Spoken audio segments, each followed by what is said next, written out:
This is John. You're listening to the DU Football Show. I wish a Liverpool fan were here at the moment, but they're still mourning the fact that they lost the league at Goodison Park. Go ahead. You can talk first. Oh, I'm going to talk first.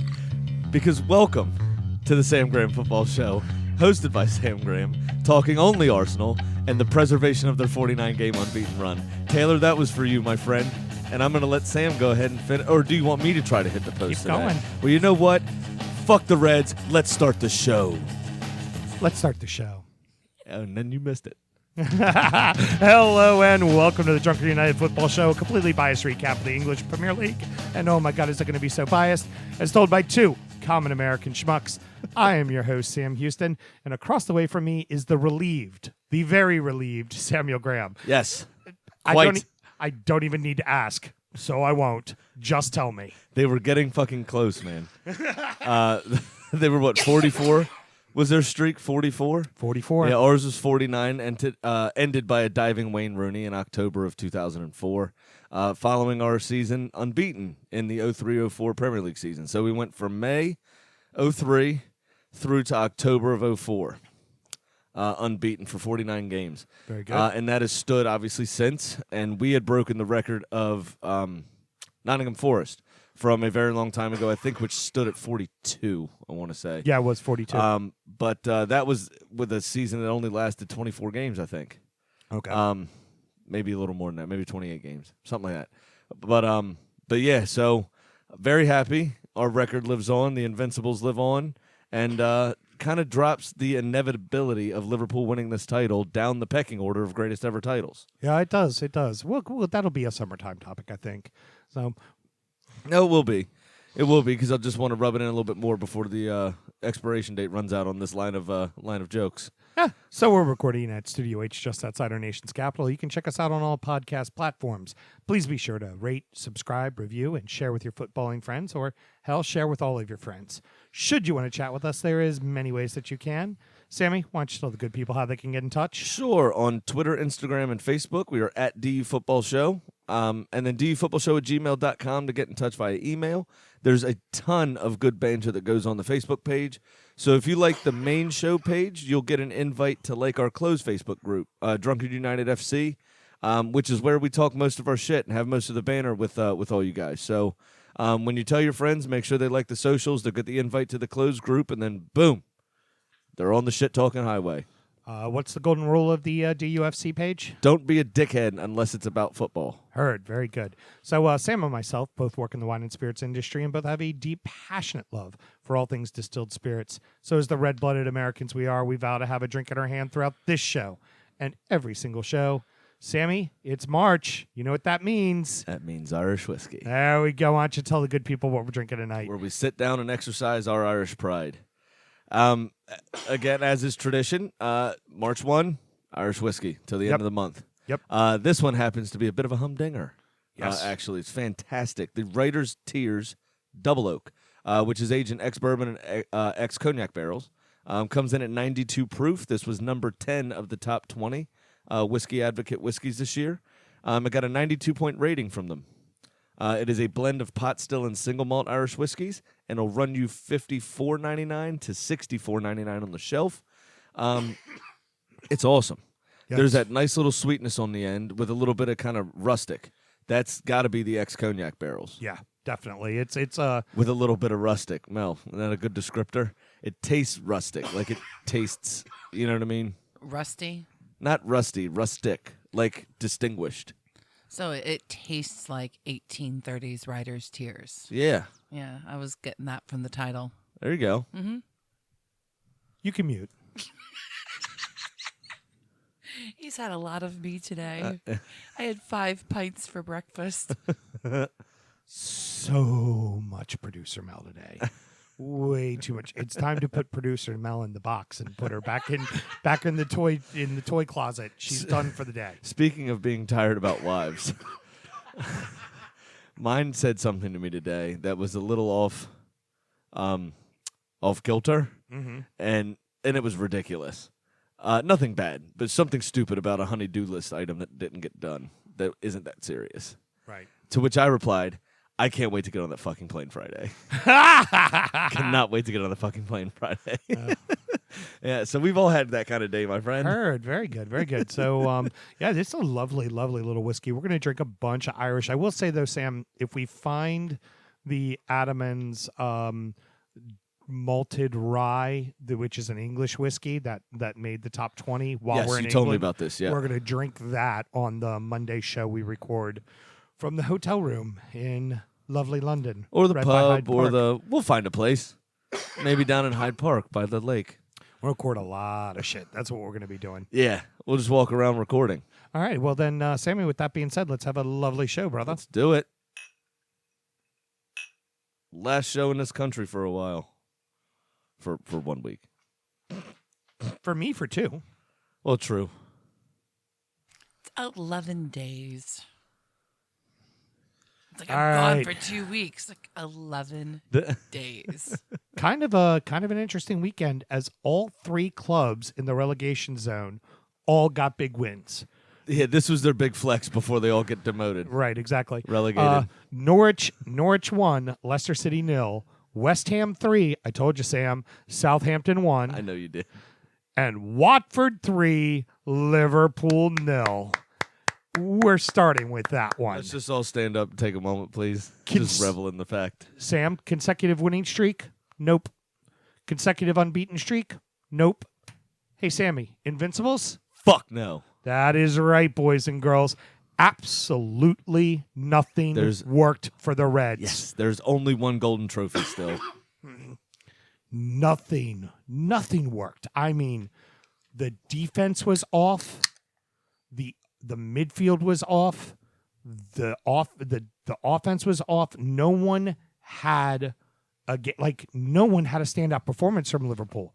Well, It wasn't even that they looked tight. They just didn't look good. at all. Jurgen Klopp said in the post-match, first off, he looked like a shell of himself. I think the announcers had that spot on during the game. Oh, He yeah. wasn't as fiery as he normally is on the touchline. He looked like he was just a deer in the headlights in the post-match interview. And in that post-match interview, he did say, you know, we had the best of the first half. They had the best of the second half. I don't know if I necessarily even agree with that, to be honest with you. No. Liverpool only managed 1 shot on target all game. That was it. Nothing was clicking for them. You're absolutely right about that. Ben Foster, when he was called on, did well. Got in front of crosses. Did parry and then eventually gathered the 1 shot that was taken on him. Yeah. But they just frustrated Liverpool all day long. And both outside backs, Robertson and Trent Alexander-Arnold, switched off on multiple occasions.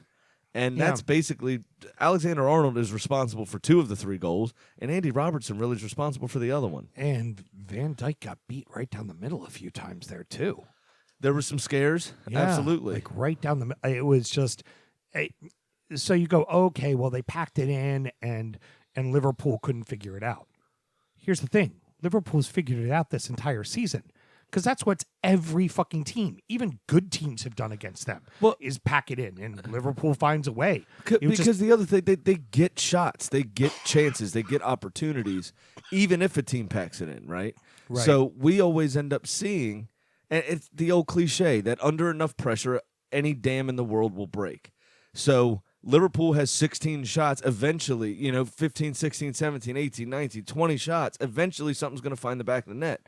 I think it was against West Ham earlier in the season where Fabianski was standing on his head and it took Liverpool almost 60 minutes or something to break through. Right. I may have that mixed up with a different team, but you understand my point.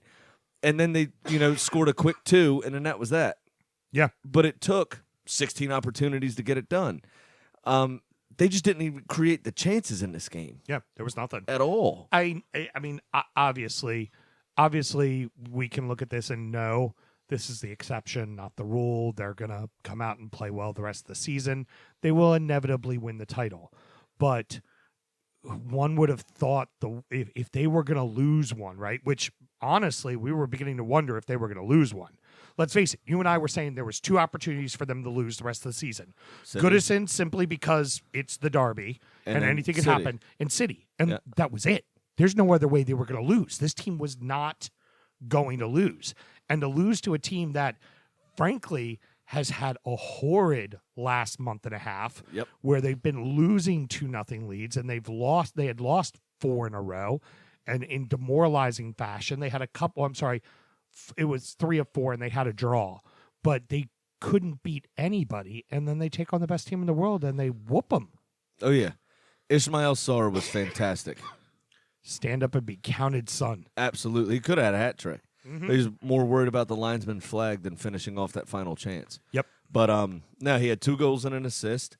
Both of them good finishes. I mean, the one was a tap in, but he had to do well to be there and believe in the play and this, that, the other. The second was just a wonderful chip over the on-rushing Allison after Robertson and Van Dijk switched off and allowed him to run in. Good work from Will Hughes and Troy Deeney with the ball rolling on the line to keep it in and have the wherewithal to play that through ball. And then finally gathering the bad back pass from Trent Alexander-Arnold to find Troy Deeney with Allison out of the 6-yard box. And what a finish, honestly, from Deeney. He still had a lot to do there. 2 Liverpool players in the way, one of them being Van Dijk. Just put it in a good position and lifted it off the ground where nobody could get a block in and found the back of the net. It was just fantastic. And I think they only had about 27% of the ball or something like that. Barely any of it. But that's almost the theme of this week. I mean, I don't know how this happens, but we kind of see that. There's a few games this week with teams not in possession of the ball, having more opportunities and actually winning the fucking games. Right. Just letting the other team hold on to the ball till they fuck up. Yeah, doing more with less this weekend. Now, that being said, does Liverpool now suddenly take the FA Cup seriously? Are the kids out of the lineup to play Chelsea, or are the kids playing? I don't know, because it depends what Jurgen Klopp thinks is his reason for this defeat. If it's fatigue, no, the kids stay in. If he thinks that his team is mentally tired, physically tired, and they need a break because of a tough Atletico Madrid game midweek and then followed up by this, which was quite demoralizing, actually, all that kind of stuff, I think you see the kids retain their place. I mean, the average age of Chelsea's squad is 16 and a half, so what does it matter? What's the difference? It's basically an FA Cup youth game anyway. But if he thinks that they need to go out and prove themselves, or, they need to get some swagger back, this is a good opportunity to do it. It's Premier League opposition, obviously. It's a team, yes, they've had ups and downs, but nobody doubts their quality side. Right. They're just inexperienced. You're going into their building. Right. So go out, prove yourselves, get yourselves together. We'll come back at the weekend, regroup in the league, and then go beat Atletico Madrid the following Wednesday. Something like that. Yeah, that's entirely possible. There's a lot going on right now for them, and they don't want to slip up. It's okay to have the loss in the league. Now let's keep sight of everything else, because let's face it, a treble is still a possibility. No, for sure. And so I would just say it depends on what he believes was the reason for their defeat. Right. I would say that's the key to figuring out what his lineup will be. Is if he thinks it's fatigue, he will keep the kids in. All right. So moving on to the Friday match. Yes. Well, but we can't. Why? Because it deserves a second mention. Okay. Arsenal's 49-game unbeaten streak is still alive, and will live long in the memory. And I don't know how many people saw my Facebook Live this weekend, but for the first 30 seconds, I could just smile. I couldn't even muster the words. Me. Yes. Me. Yes. Me. Yes. Me. Best song ever. Me. Best song ever. Me. Keep it going. Me. All right, the Friday game. All right, the Friday game. VAR strikes again. Sam, here's the question for you: so a defender that unintentionally handles the ball into an attacking player's hand unintentionally, and the goal gets taken away because of a handball on the attacking player. If the unintentional handball never happens from the defender, the handball on the attacker never happens. I'm just kind of baffled. I don't get it. I don't understand that. I think part of it has to do with the handball rule in general. That handball's okay. Well, it's because they just changed it to right. If it touches the attacker in any way, shape, or form, it's a handball. Which is ridiculous. Which is a bullshit rule. because you would go back and look at that, and even in VAR, without that stupid handball rule, would look at it and go, 2 unintentional handballs, that's a goal. Right. It was a goal. It was a goal. Yes. It was a goal. It was a goal. And you look at, okay, Norwich got a win. They took advantage of an opportunity. They weren't the better side. They shouldn't have won. Not at all. They shouldn't have won. And I say, besides that, though, Leicester didn't deserve to win either. I thought, honestly, based on the game itself, a 0-0 draw was probably a fair result. Besides this one chance, Leicester didn't really show much. Without Vardy, they look toothless. They cannot score right now. No, I don't know what's going on. Score. And now, last week I made the joke of they were going to fall from third to third. Well, now they're only 5 points in front of fourth. Well, the problem is Chelsea don't want it. Well, but there's enough teams behind Chelsea too. Yeah, So but look what Tottenham. We'll get to them. Yeah. We'll get to United. United should have lost. That shouldn't have been a point. But don't take away the goal, though. I know we don't want to talk about Norwich too much because nobody from Norwich listens to us. But Jamal Lewis, what a wonderful strike.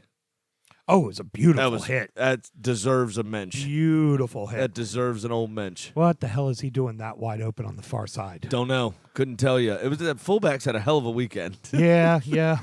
Not but as good as that one about what was it the 4 weeks ago where like the one where we beat Watford and all the center backs were scoring. Oh, all the center backs scored. All of the center backs scored. That's all it was center backs scoring. But they had just wonderful control from him, and then slicing across the ball, took the bend around the goalkeeper who was at full stretch and just tucked neatly into that far corner. Yep. Oh, mate. Does this help turn around the season, or are we just delaying the inevitable? No, delaying the inevitable. They're fucked. Got it. Look whose balls dropped West Ham. Moisiola's back. I know. Apparently. Holy shit. Well, Southampton didn't do any fucking favors because I still can't figure out why Danny Ings didn't start. Right. Which pissed me off. Obviously, this is one of the games I had in my treble.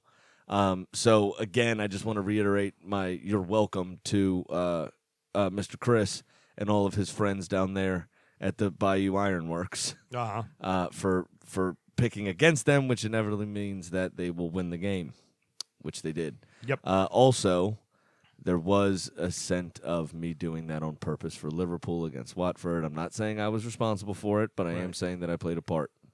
Okay, fair enough. So I had Liverpool winning, too, as part of my bet. Anyway, this West Ham team has been there for the taking for a while, and why you wouldn't start your best striker, I don't know. I don't get it. Yeah. Shane Long scores once every 37 games. Obafemi's still, to me, relatively unproven, although he did get a goal in this one, got the opener. Got the equalizer. And you would have figured that West Ham, at that point, once that goal went in, they would have started to crumble, and they actually didn't. They came back not long after and took the lead. Now a few West Ham people talked with me about it on Twitter. I felt that including Antonio to the lineup was a good idea. Most of them said Antonio only likes to put the ball in Rowe's head, and unless it's with his head, he doesn't really help him very much. But I kind of saw that as an energy move. Like, let's put a guy that's going to fucking just run at the fullbacks and make their life hell, and he's physical as shit, and he's hard to knock off the ball. And I felt that his inclusion helped quite a bit, and it took a lot off of Allaire to be able to just kind of run freely. No, absolutely. As Antonio took care of the pressure of the two center backs the whole match. 100%. And then he tucked one away. And look at Allaire, what composure, right? Oh, the heart and determination to get there. It was kind of a looping. I don't even think it was a cross. I think it was a deflection. Yeah. Wasn't it? Kind of a looping ball into the box. He got there ahead of the goalkeeper, just kind of headed the ball to himself, and from a ridiculously tight angle, found the back of the net. Just to have the composure to even get it on target, let alone turn it in, was fantastic. He had a butthole's worth of space to fit it through, and he got a size 5 football through it. Right. But the McCarthy, though, show some fucking presence, man. That's your box, man. Go through that guy. Go through that guy. You're not going to get it. You're not going to get a foul called against you if you're putting hands on that ball. He should have had to. He should have had to. He should have put knees in his back. Yeah, you put Just a body do what on every his fucking ass, goalkeeper does. Yeah, and exactly. you will get away with it. 100%. Will get away with it. Southampton, and I think this may be part of the problem. They managed 66% possession.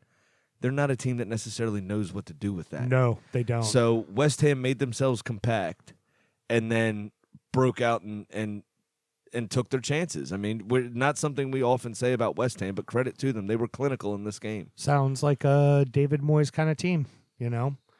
Go ahead and withstand pressure. Now, that didn't work out well for them against both Liverpool and City. Of course not. But, you know, against some of these lower oppositions. Honestly, it did work well against Liverpool. It did. They just happened to crack win. at the back, yeah. But and you saw maybe, you know, this Watford result coming on the end of that West Ham game. Yeah. Like, oh, they're not invincible. They're not superheroes. Right. You know, they're human as well. And I think Watford may have studied that tape a bit. Now that puts both Watford and West Ham leapfrog out into to 17th and 16th place respectively, moving Bournemouth, who we'll get to, and Villa, who did not play, into 18th and 19th. Right, that leaves Villa with a game in hand, though, yeah. Right, but Villa sitting in 19th is 3 points behind Brighton in 15th. So there's still a lot of movement. Yeah, still pretty very muddy tight. down there. Still very, very muddy down there. That's it. If we play the rest of the season like we played against Man City today, In the then Carabao Cup final. I'm still optimistic. Absolutely. That was a great team that played today. Oh, yeah, it was and a hell of a- it was a good hell of a game. We did kind of get screwed over the goal kick versus the corner kick. Who knows? They might have scored anyways. That might have been an inevitable.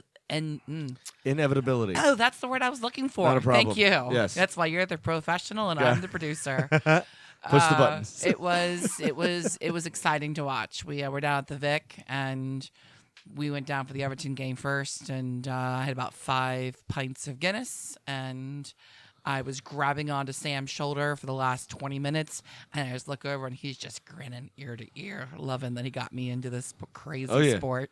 It's awesome, isn't it? Yep. So, was this enough to hold on for Watford and for West Ham? Do you think that getting out, they're going to be okay? Or I think these two results could galvanize them because Watford's was not a team in and around them, but it was the inevitable champions of England. You know what I mean? So, and the reigning probably best team in the world. Well, literally the best team in the world. They won the Club World Cup. They won the Champions League. So that is obviously something that they can build around and build from. I think West Ham, the same thing. This is a team in and around them, and amongst it, and they showed that they have the quality necessary to beat that side. So it's very possible that this starts to turn for them. Or Watford could just shit the bed again like they did before. Fair enough. So could West Ham. Yeah. They could be the new Sunderland, you know? It does. Who knows? Also under David Moyes' tutelage. Allow me to finish with the final thought, Sam, as I would like to say.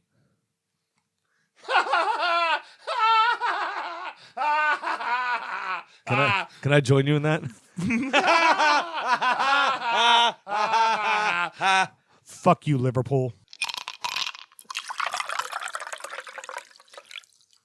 Rounding out the rest of the felt league good. so that happened. Yeah, it did feel good, didn't it? Very very therapeutic. We have Wolves 3, Spurs 2, Burnley 0, Newcastle 0, Chelsea 2, Bournemouth 2, Palace 1, Brighton 0, Everton 1, Manchester United 1. Big win for Wolves, but I mean, we're really not surprised. We kind of both of us last week in injury time were kind of like, yeah, Wolves are going to go beat Spurs. Yeah, Wolves are so good at picking themselves up for the quote-unquote big clubs, right? I mean, Tottenham, despite where they've been this season, are Champions League finalists, last year. They do have some decent players besides just Harry Kane and the world's nicest man. I think they should... Nicest. Since he plays football, they should just automatically give him the Walter Payton Football Man of the Year award, That would make Oh, sense. that reminds me. I've got a card for you to sign later. Yeah. But so Wolves tends to do this. Now, obviously, the wounded walking at Tottenham, but they're still a good side. They're still a very good side. Tottenham had 2 leads. Oh, yeah. And this is just another example of Wolves and the spirit within the club. As you say, they went behind twice, fought back, stayed organized, and then took their chance when it came. Raul Jimenez, again, with a wonderful little drop of the shoulder, and with his off foot, put it into the far side for the winner. Yeah. It was just fantastic. Yep. Fantastic stuff. Wolves are prepping themselves to be right where they need to be. Going for a possible Champions League spot, which is exactly what you want for as a Wolves supporter. You go, okay, last year we got to Europe. We are advancing in Europe. We're doing well. Clearly advancing further than Arsenal in Europa. And also, that hurt, didn't it? Oh, I forgot to mention that. Oh, in a world full of pro Arsenal agenda, I thought you needed knocking down a peg there. No, well, I appreciate that, and that's probably true. However, there's extra disappointment because that was another football match that we were hopefully going to be able to attend while we were on our trip. Nah, it's going to be far more fun to just be all day Thursday. Be like, damn, we could be at Arsenal only if your team had fucking won. It'll be brilliant. Be so brilliant. I might go try to find some antique guns and bring them back to the hotel room. Yeah, he's your that problem day. next week. Yeah. I can't wait for him to get on that flight. Makes two of us. What Wolves would naturally want to do is a deep run in Europe, and Europa's Europa. You don't really know you have a chance till you make it to the semis, Of course. because it's such a grueling competition. But for them, the next step would be, okay, challenge for a Champions League spot, and they're fucking doing it. They're right there doing it. Absolutely, they are. But so are Arsenal. We're only a few points behind them, by the way. Just letting you know. And you make it right back to being about you. I'm just saying. Dele Alli seems to be trying too hard. Yeah, I'm with you. I was going to say that as well. It's just nothing really came off for him. Yeah. And after all, the other player that stood out for me was Serge Aurier. With all the shtick he's gotten over the last few months. It was a hell of a It was a strike from him. fantastic finish, that. Really good That was finish very, from very him. good. Very good. But yeah, fourth spot really is anybody from 10th to 3rd Hell. to find. Third is about to become anyone from 3rd to fucking 6th now. Yeah, exactly. It's starting to get close. Like if and particularly for Villa's next game is a re-energized Villa who just took, City to the fucking ropes.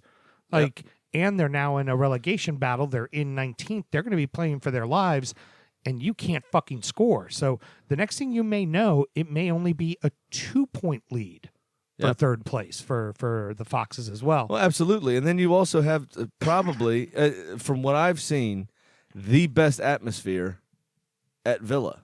Yeah. All season. So they have, in my opinion, probably the best 12th man in the league. Besides maybe the boys across Stanley Park from Everton. Anfield's a special place. All right, keep It's that up. special for me too, since we won the league there once. It's a very special place for when they sing "You'll Never Walk Alone" and then are quiet as hell the rest of the fucking game. If it's squeaky bum time, you could fucking hear a pin drop in that building. Yeah. You can hear it when you watch the games. You No, can totally I know. hear it. I'm just being facetious. Yeah. Taking a dig. So Burnley and Newcastle played a Premier League match this weekend, Sam. God, it was terrible. That match was so turgid. I didn't even watch it, so I'm putting it all on you, Killer. It was horrible. Newcastle, for once, were actually the better team. They had more of the ball, and they quadrupled efforts on target. But it's Newcastle, so there weren't any goals. And there were no shots on target at all for Burnley. Just those 4 shots for Newcastle, but Nick Pope was strong as usual. And other than that, there isn't a lot to talk about. Very in this good. Game. All right. Almiron had a sweet overhead kick that almost went out for a throw-in. Steve Bruce looked coy as always on the sidelines. All right, moving on. Crystal, That's all I got. Chelsea 2, Bournemouth 2. Cherries looked really good at home. Even at the beginning when they were down 1-0, they looked great. Then they get the lead, and then they give it away. Yeah, so this one, Chelsea were lucky to escape with a point, despite them having over 70% of the ball. They dominated this game in large stretches, but they weren't really efficient at all. Just managed one more shot on target than Bournemouth with more than double of the possession. You got to wonder, Bournemouth got to feel a little stung from not walking away with a win in that one. Because, I mean, particularly early on, they had 2 wide-open chances they missed. Oh, yeah. And the other thing is, had the defense of Bournemouth reacted from 2 fantastic Ramsdale saves, they would have shut Chelsea out. The marauding murderer was there to bundle over twice. Right. They were both off rebounds. Yeah. So had he held the ball or had the defense reacted properly, Bournemouth would have escaped with a 2-0 win here. But they didn't. Instead, now one of those was a pretty sweet strike, to be honest, but he completely saved the game, rescued the game for Chelsea, in my opinion. Right. With those 2 strikes. So, a point is a point. And when you're in the bottom, you need that point. But it's got to be a hell of a note when you get the point, and then Practicing for next week. Yeah, well, I was combining. It's a hell of a note. I was combining note and point. Say noit. I thought you said it was a hell of a night, mate. I can't wait to hear the audio from you guys. Your accent is going to be terrible, Graham. Gonna be brilliant. They'll be. That's all I gotta say. Yeah, every day.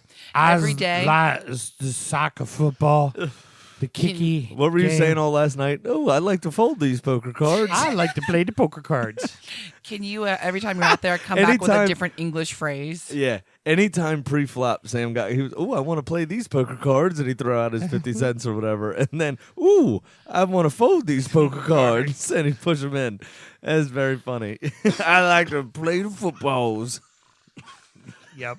Football, soccer ball. And you got me. Hey, well done. Right. The only coherent statement you're probably going to hear on the audio is, hey, pass me the whiskey. Newcastle played football, soccer ball. Whiskey now, please. Footballs. So you get that point, though. What it was getting at is you get the point, and you're like, okay, this is good. We at least got a point. No. You then see 2 teams jump over you in the table. So it's just as demoralizing as the losses are. Well, you could just feel for the Cherries, you can almost just feeling it slip away from them. That being said, yes, fair enough. But that being said, it's been so long since they've picked up a point. I think that will be encouraging. I think there were some great moves in this game, some decent football from them on the counterattack, and there definitely are positives to take. But they are in for a fucking dogfight. Yeah. And it's going to be just that. It's going to be a fucking dogfight. They're going to have to pick themselves up by their bootstraps and figure it out. All right, so moving on to the Big Bird Derby, or this is pretty brilliant. I'll tell you the story in a second. Or the El Gatwico, as they are calling it now. What? The El Gatwico. What's that? Gatwick Airport is 20 miles south of Crystal Palace and 25 miles north of Classico and Gatwick. Yes. The Gatwico. The El Gatwico was coined by apparently a 5-year, the podcast, The 5-Year Plan this week, which is a Crystal Palace pod. Yeah, so I think that's pretty fucking brilliant. El Gatwico. We're remembering that one. That's now the name of that. Of that derby, yeah. This was a bit of a chore to watch. Yeah. There wasn't a lot, to be honest. It was quite cagey. There was a lot on the sidelines to watch. Ooh. And that's some of the football on display was atrocious. But it was a bit fiery, as any derby will be. Or any Gatwico. Yeah. Zaha appearing to spit in the direction of Ezequiel Scalotto, sorry. But I don't think it really was at him. I think he was frustrated, just spit. It was just happened to be in the direction of where people were warming up. Scalotto took offense to it. The ball that had just run out of play from Zaha, he kicked at him, hit him in the shins. Zaha decides to puff his chest out and run up and face Snuffleupagus. Now he puffs out his chest. Right. Normally, you know what? If he was on the pitch, he would have fell on the ground and rolled around and gotten a penalty. Correct. Absolutely. But so they kind of had it out, started having words, push and shove for a second. Then Milivojevic went over, got between them, and calmed it down. Just the yellow to Scalotto. And then Jordan Ayew with kind of a shite goal, bundled past Matt Ryan. And then after that, finally, the game livened up. Brighton created chance after chance trying to chase an equalizer, but Guaita was equal.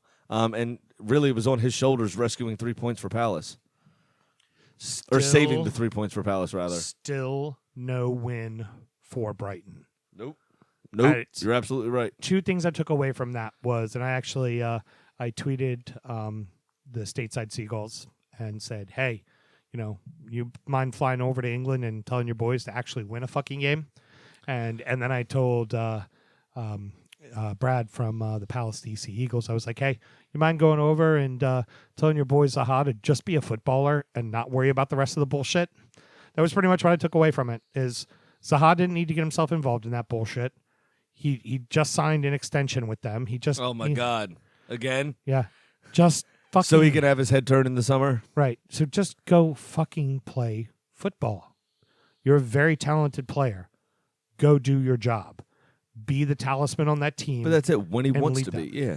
It's when he wants to be. And lead them. That's what you need to do. Period. End of discussion. And the chance that actually went in wasn't even that great. I mean, IU, sure, it was a decent ball played to him. He had a chance to put it away. Shot it too close to Ryan. Ryan got an arm to it, kind of, but it happened to deflect in. It wasn't even that good of a goal. This game deserved to be 0-0. Yeah. This And the only pretty reason much we're talking secured the only reason we're talking about it is because it was a derby. Because honestly, this is on par. This match was on par with the Newcastle Burnley match. I could give fuck all about this. Right. To be honest, and I'm not trying to be a dick about it. It was a terrible game. Palace seems to be pretty secure now. Yes, I would say they're okay. they're safe. Yes, they I would get completely Watford agree next. with That ought to be a very interesting game. It's going to be ugly, but Yeah. it should be It should be. This one should be fun to watch. That yeah. ought to be an interesting match. Because really Watford's going to give it a go, and when they do give it a go, you'll see the what Palace is actually good at with IU and Zaha is their counterattack. Yeah, Palace will make you pay. Right, and Watford has to have a go at them.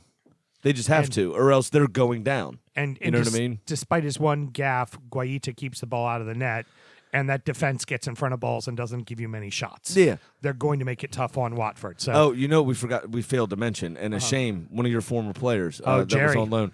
I haven't heard a diagnosis yet, have you? No, I have not. But that looked ugly. It looked like the bottom part of the knee went one direction and the top part of the knee went the another other direction. Yeah. That no good. No. And it so looked good. like, I mean, him and Van Dijk were kind of wrestling for position, but it wasn't anything serious. I think his stud just got caught in the ground. Yeah. And he happened to be turning as he fell, and it just went just every went other way. Different ways. And he knew straight away. So did Van Dijk. And I've been on a field with somebody, late high school years. It was a preseason game, and I've heard that pop. Yeah. I've heard an ACL tear.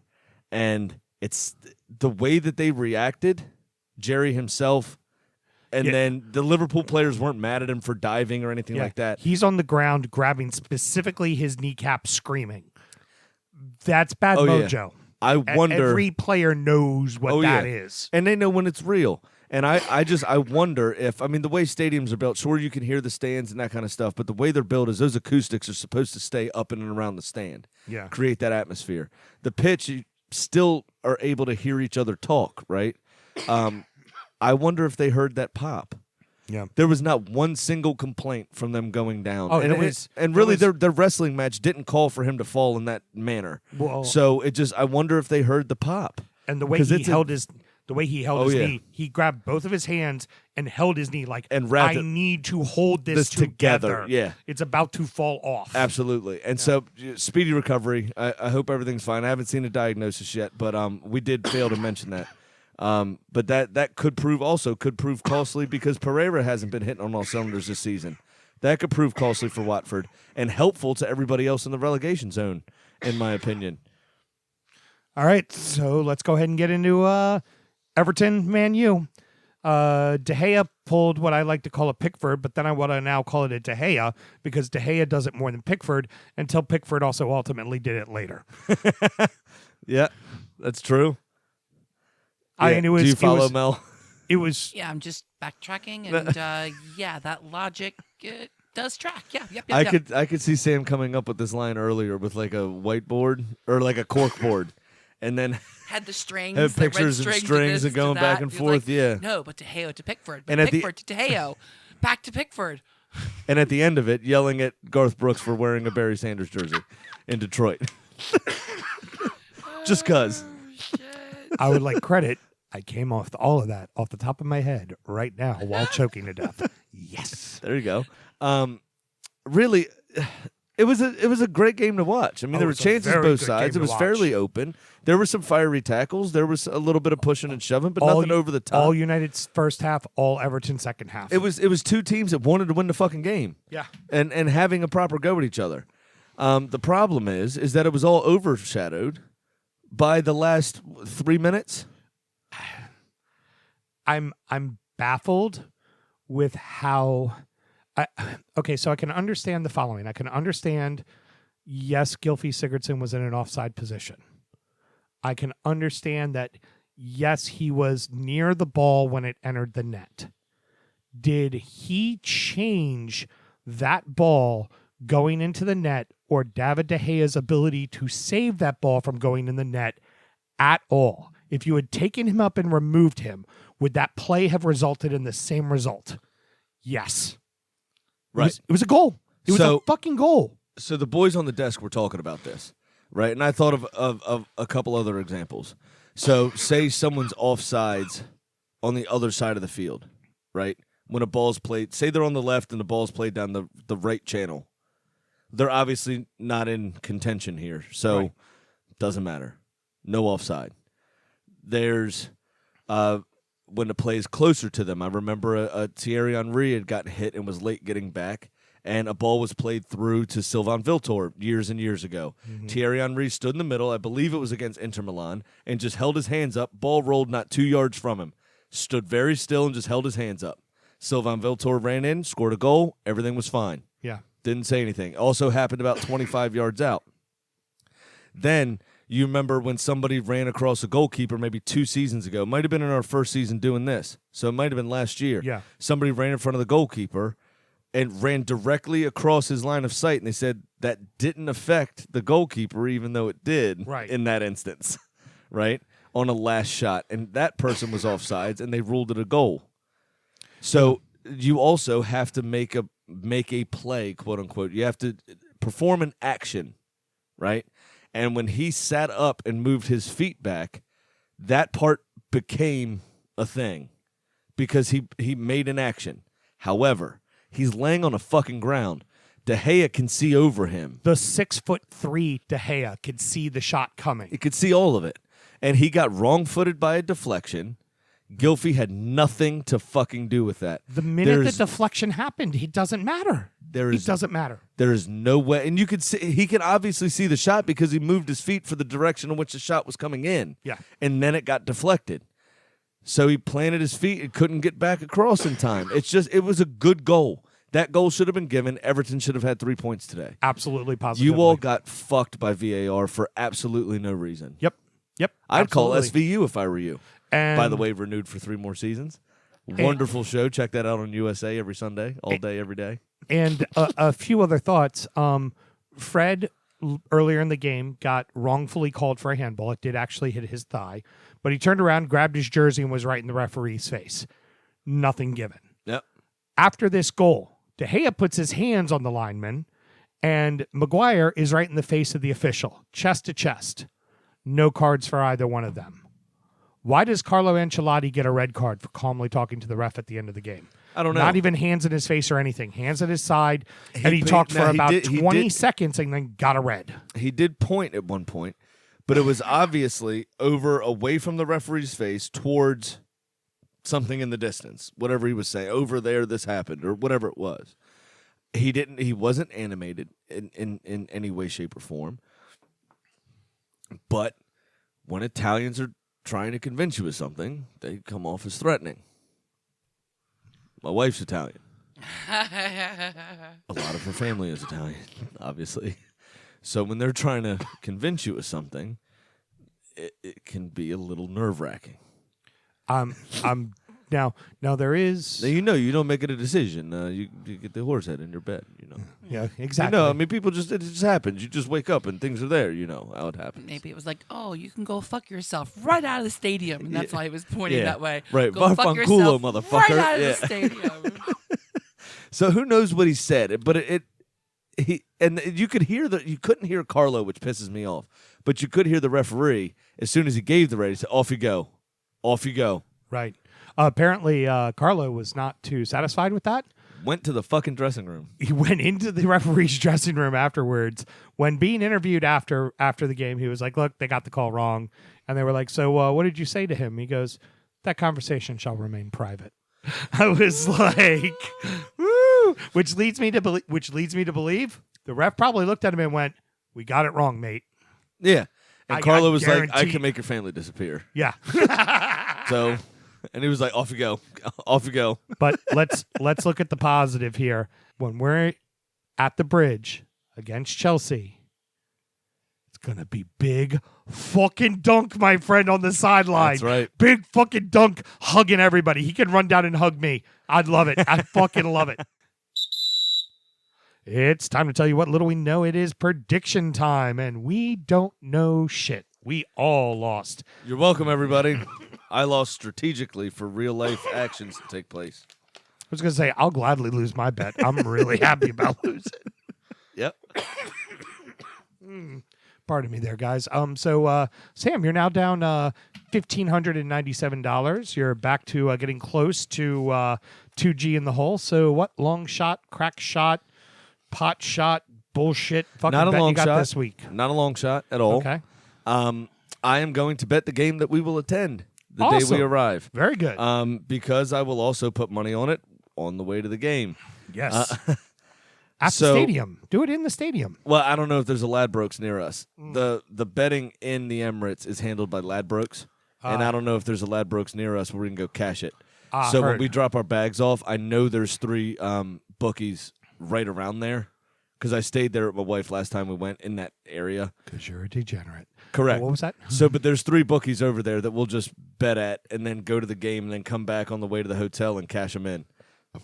Excuse me. But anyway, my bet is Arsenal-West Ham. That's the game we will be attending on Saturday when we arrive. I have a correct score on this one. Okay. How much am I down? Tell me. 15 what? 1597.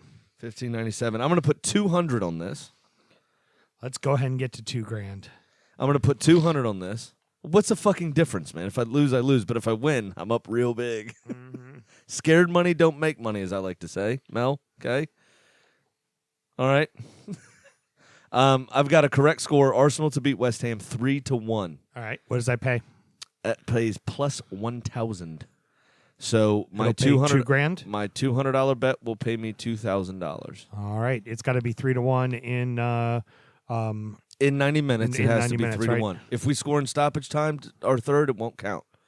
It has to be 3-1. That's in the real betting. And what we're doing here, we do whatever we want. No. What we're doing here is in real betting. Need to hit that Yes, shit. it has to be within 90 minutes. All I like right. how he tried to sneak some wiggle room in there. So we can't score in the 92nd minute is what I'm saying. So stoppage time doesn't even count. Well, the good news is Pat's not too far behind you. So, And now, it's time for our degenerate gambling friend Pat's Pick of the Week. playing some cards with us last night, too. Yeah, Pat's also holding me $50. Yeah. Down the rabbit hole. Well, it feels like I haven't won in weeks. Oh, that's because I haven't won in weeks. Let's see if my luck can change and just get an easy pick. Man U to host Man City Saturday in the primetime game. For some strange reason, Sunday in the primetime game. For some strange reason, I feel like there's a draw here. So 100 will pay off 325. And let's see if it pays off for me. My luck, it won't. Nope. I don't think so either. That's at Old Trafford. At Trafford, yeah. Yeah. It might. Bruno Fernandes has been playing well, man. Yeah, United looks like a team revitalized. City always remembers they hold grudges. Yes. And that is true. And United beat City earlier this year. But has And that grudge City- been paid in the League Cup? I don't know, maybe. You know Pep, it's like Pep, apparently Pep isn't Spanish. Pep's also Italian because it's like, I'm not just going to kill you. I'm going to kill your family, and I'm going to kill your friends of your family and your friends' friends of your family, like kind of shit. Because he just likes to then just No, stomp on. he's not Carlo. Yeah, he likes to, but he he has that fucking cutthroat thing going on. That's for damn Oh sure. no, he's definitely like, a beautiful mind. Fucking like he could snap at any moment, just shoot up the whole club. So somebody was in the short side of the black for a little while, and my loss with Liverpool makes me very happy, and I'm fine with it. So I'm now only I'm back in the hole again. I'm minus $67. So Big Sam's Lock of the Week. 19% of the time it works. 100% of the time. See, I'd made a little So you lost adjustment. 0.6% there. 0.7. Thank you very much. Sorry. I might make a little difference there. You know what? I'm doing a little prop bet for a game that we're going to be at as well. All right. I'm going to bet Everton to be up at the half by at least a goal, but they'll be winning 1-0. Actually, I picked a straight score. Winning 1-0 at the half, All right. which will pay plus 360. All right. So just nice and simple. Figure something fun that, I'll probably place a bunch of little $5 fun bets while I'm there anyways before I walk into the match and see what wins, Absolutely. Now, that's a pretty great segment, but we give you more. We give you Kitty the Chicken. Look, Sammy's even kind of dancing a little. I mean, he's wiggling his elbows back and forth. If you want to call that dancing, sure, why not? 3-6 Mafia made a song on that. Wiggling your elbows back and forth. I'm standing in the club, leaning side to side. Well, I don't know if they are soccer fans or not, but Kitty the Chicken is. So Kitty was in decent spirits, knowing that the guy, and by the way, the guy is her pet name for Big Sam Huston. Yeah, that's my nickname for her. She gives me. Yeah, she calls him guy, she calls me lady. It's kind of cute. So she was in a great mood, knowing that Sam was in a great mood as Liverpool lost. So this week I gave her one of the games that you guys will be at. We all seem to have the same idea. I gave her Arsenal and West Ham. All right. Now, Kitty ran into the coop and handed me a couple of birthday cards, one from Kevin Costner and the other from Piers Morgan. Ugh. By the way, today is Kitty's 11th month birthday. And Did you go up and wish her a happy birthday? I did not. I should do that. Shame on you. Who celebrates their 11th month? Apparently that bitch Well, does because chickens don't have many of them. They only stick around for 4 years. like So. every month I get mail for her, and this month it was Kevin Costner and Piers Morgan. All right. But since Kitty obviously have ties with the Gunners, she thinks they're gonna win. Hey, look, you went to Piers Morgan. He's a bit problematic, man. I mean, So's Kitty. Fair enough. mean, married men are clearly not Her thing? off her. Yeah, not all- it's like Kitty's also problematic. Fair enough. Sammy, Osama bin Laden was a fucking fan of Arsenal. And Costner, too. Problematic. Almost ended the Iron Man streak. Oh dear. Wasn't Costner the one banging Cal's wife? Oh. When Cal was like, I ain't making it, Yes. Peter Angelos, call your boy at BG&E and shut off the Yes. power so the Yes, game it gets canceled. was. You Yes, don't it say was. anything bad about Crash Davis, damn it. Well, people, as always, do remember to gamble legally and responsibly.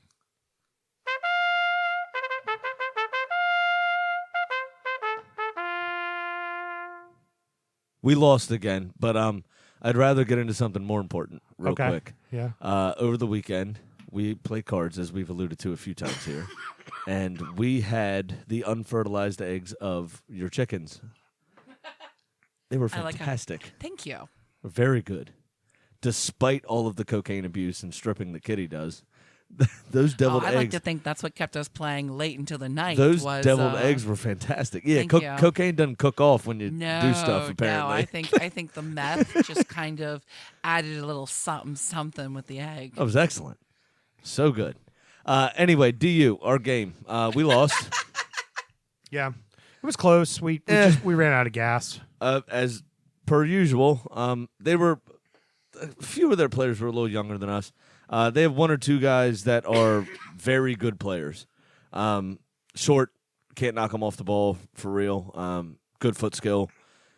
Toe blows from anywhere, always on target. It's just decent finishing, really, from them. It was valiant. We held our own. We did It's going to be a long fucking season. everything we were supposed to do, but we're 0-4 now. Yeah, and So 0-5. 0-5 now. It was And the the fifth game, the next two games you're not going to be at. I'm and- not going to be at the next two. I will probably not be at. I don't want to say probably because I'm going to do my very best to get there, but I may not be at 3. Yeah. So I don't even know if we're going to have enough people to play this Tuesday. Gonna be tough. Chris is out of town. Yeah, it's going to be Carly's tough. out of town, so I got to stay home with Tegan. So we might be a little short this game as well. But I don't, to be honest, it won't serve us bad to go down for a season, and get our bearings and then come back up. Cool. All right. Well, so any parting words there, Killer? Yeah, I do. Real quick, just to drive the point home one time, our boy John sent us a Facebook message with an article about Arsenal have announced plans to build a statue of a true Arsenal legend, Ismail Sarr, outside of the stadium. He's a Watford player I know. that Yes. beat that Liverpool. helped. Yeah. So just to drive the point home one more time, I thought I'd mention that. And we also check our DMs, so fucking talk to us. All right, good. Well, then I'm going to stop you there because I can't believe it. I think we might actually get in under an hour. Next up is Injury Time, and you want to check us out, go to our Patreon. And nope, don't even say what it is. It's just more of the show. We do a little bit of a preview of next week. So until next week, everybody. Good night. From England.